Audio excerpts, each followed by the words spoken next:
Adam Savage here from Tested with a brief show and tell.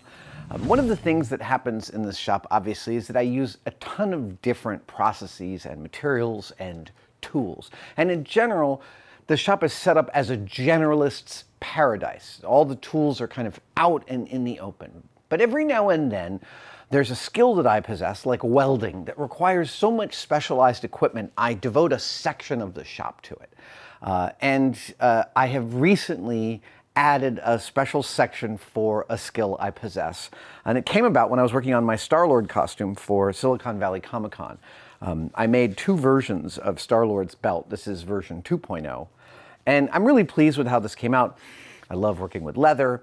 But I was working with leather, and so because I was working with leather, I was using punches and I was using various measuring tools and cutting tools, and I was pulling out a bunch of specialized leather tools. Now, I do enough leather work that for a long time I've needed a concentration of all my leather tools in one area, and this was an attempt at that. This is a pair of makeup cases I bought on Amazon and then glued together with 3 pieces of acrylic and a handle so I could carry it around. And I thought this was actually a pretty good leather toolkit, but it suffers from a couple of problems. First, what's great about it is it's clear, so you can see where everything is. I really dig that. It's got a coating of paint because we had a can of spray paint explode near it.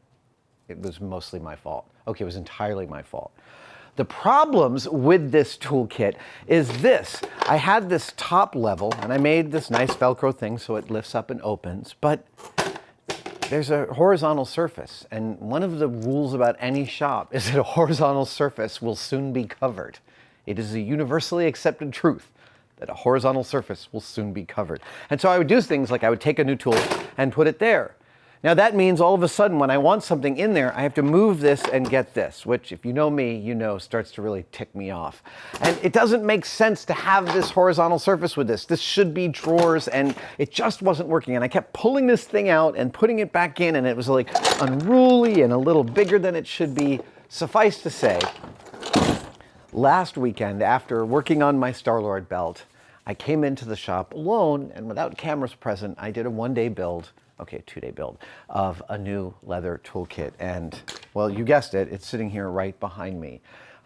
This is the form factor I chose, and there are really specific reasons for this form factor. And I am really pleased with this box.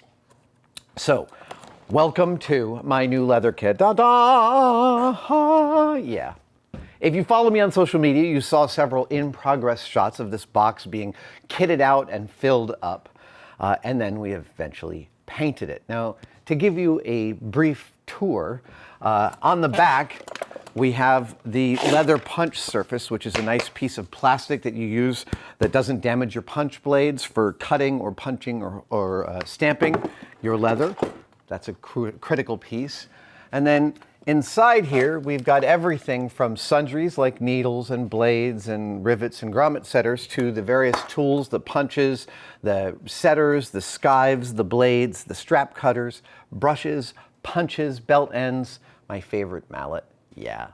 A pair of scissors back there, a leather knife that a fan made for me that is really gorgeous, and all of it outlined in white. Everything has a place and everything in its place. This makes me really happy.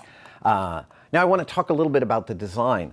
I went with a tall, thin design because I noticed that when I have specialized toolboxes in this shop, they often live for months at a time, just stuffed between a couple of other tools. And in that, I needed something with a small form factor so it could sock away and not take up a lot of room. So I solved that by making it thin. The second advantage to making it thin is that when I open it all the way up, it doesn't take up a lot of real estate. So one of the things about leatherworking that I was finding was I liked having my tools out and available to me, but I didn't want to take up, so I wanted to put this on the bench, but I didn't want to take up a ton of bench real estate. So this solves that problem too. Thirdly, it is shallow, which means there's very few places you can put stuff behind other stuff and lose track of it. Everything you need is visible in one glance. That is really, really key. And lastly, the design is partially inspired by chemistry sets. If you don't know what chemistry sets are, they're a thing they used to sell when I was a kid, and you could buy chemicals and do stuff with them. Now I think the chemistry sets come with no chemicals. That's something I read online. It must be true. So yeah, the old chemistry sets had this kind of form factor of the double opening door. I also will tell you I have a special technique when I'm making a box in which the box doesn't just have a lid. Actually, part of the box will move and open, and that I build the entire box at once. So I built this box like this at once, and then I use the table saw to make this cut, and then I use the table saw to make this cut. And because I was using a thin blade, the tolerances are just fine. I actually don't end up with any oversized gaps or anything. And because I've built the box monolithically and then cut it, well, I know that everything is going to fit together just perfectly. This has been sitting out on the table for the 4 days since I finished it. It will eventually find a home somewhere stuffed into the corner of the shop. But for right now, I just like looking at it because I find it very relaxing. I hope you do too. Oh, I almost forgot. There is one more and perhaps the most important influence as to the form factor and shape of this box. Yeah, you know what it is. It's the Studley Toolbox. What is the Studley Toolbox? Okay, maybe you want to pause this video right now and go Google Studley, S-T-U-D-L-E-Y, Toolbox, and glory in what is objectively and unequivocally the greatest toolbox ever designed by a human being.